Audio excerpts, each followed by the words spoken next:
তাই না? আচ্ছা, আমরা বলবো গার্ল। তাবাসসুম এখানে আসো তো, তাবাসসুম এখানে দাঁড়া। এখন আমরা তাদের দুজনকে কি বলবো? গার্লস। কি বলবো? গার্লস। একজন যখন হয়েছে তখন আমরা কি বলছি? গার্ল। গার্ল, তাই না? জি। যখন একের বেশি, এখানে মুনিবা আসো, মুনিবা আসতে পারো। যখন আসো আসো, যখন একের অধিক হবে, 2টা 3টা 4টা 5টাও হতে পারে, তখন এটা কি হয়ে যাবে? গার্লের শেষে আমরা কি যোগ করছি? এস যোগ করছি, তাই না?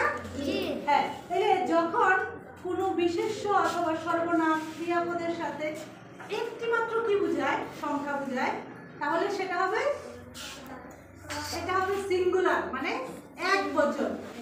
আর যখন অধিক হবে, ঠিক আছে, তখন সেটা কি হবে? প্লুরাল। সেটা কি হবে? প্লুরাল। যেমন আমরা প্রথম শুধু মেহেরি কি বলছি? গার্ল। যখন এখানে 3 জন আছে তখন আমরা কি বলবো? গার্লস। তার সাথে গার্লের শেষে আমরা কি যোগ করছি? এস। গার্ল মূলত একটা কি নাউন না pronoun? Noun. Noun. Very good. তাহলে গার্লের শেষে আমরা কি যোগ করছি? এস। আচ্ছা, আরেকটা জিনিস খেয়াল করো, আরো ভালোভাবে বুঝাই। এটা কি? বুক। বুক। এটা কি? বুক। বানানটা বলো তো। বি ও ও কে, বুক। আচ্ছা, এটা একটা বই।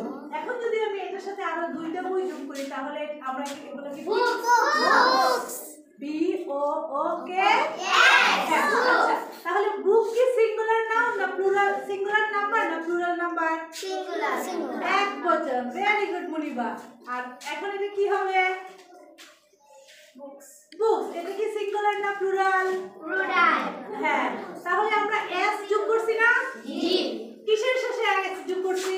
বুক। বুকটা মূলত নাউন, তাই না? জি। নাউনের শেষে আমরা কি যোগ করছি? এস। হ্যাঁ, তাইলে আমরা কি সিঙ্গুলার নাম্বার প্লুরাল নাম্বার বুঝতে পারছি? জি। আচ্ছা, দেখো তাহলে আরেকটা জিনিস দেখাই, তাহলে আরো ক্লিয়ার হবে। এটা কি?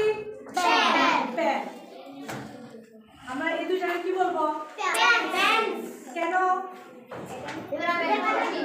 একের বেশি। থ্যাংক ইউ জিহাদ। তাহলে কি আমরা বুঝতে পারছি?